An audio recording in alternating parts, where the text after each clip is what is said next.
మహిళలకు అందిస్తామన్న సంక్షేమ పథకాలు కాంగ్రెస్ ప్రభుత్వంలో మహిళలకు అందలేదని ఎమ్మెల్సీ కవిత మండిపడ్డారు. మల్లాపూర్ డివిజన్లో బీఆర్ఎస్ నాయకులు హమాలి శ్రీనివాస్ ఆధ్వర్యంలో మహిళా దినోత్సవ వేడుకలను ఘనంగా నిర్వహించి వారికి చీరలను పంపిణీ చేశారు. ప్రతి మహిళ తన గురించి తాను తెలుసుకుని సమాజం కొరకు కూడా పాటుపడాల్సిన అవసరం ఎంతైనా ఉందన్నారు.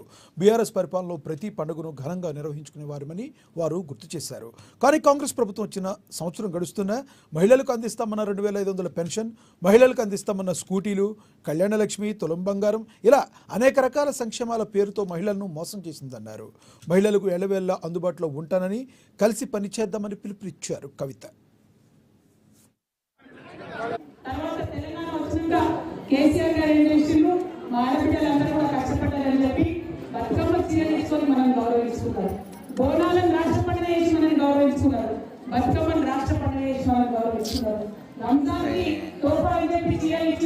క్రిస్మస్ ఉంటే చీరలు ఇచ్చింది.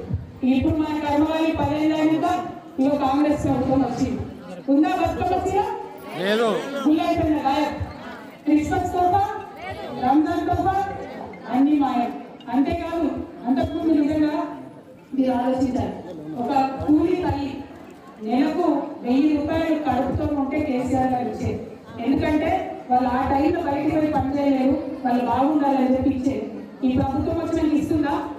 కంప్లీట్ గా బంద్ పెట్టి కేసీఆర్ కిట్ ఇచ్చినాం మనం. అప్పుడు అంతకుముందు ఆశా వర్కర్లకు, అంగన్వాడీలకు అందరినీ కూడా ట్రైనింగ్ ఇచ్చి ఎక్కడన్నా ఆడబిడ్డలు గర్భవతులు ఉంటే వాళ్ళకి చూపించండి అని చెప్పి చెప్పినాం. తీసుకుపోయి హాస్పిటల్ చూపించి డెలివరీ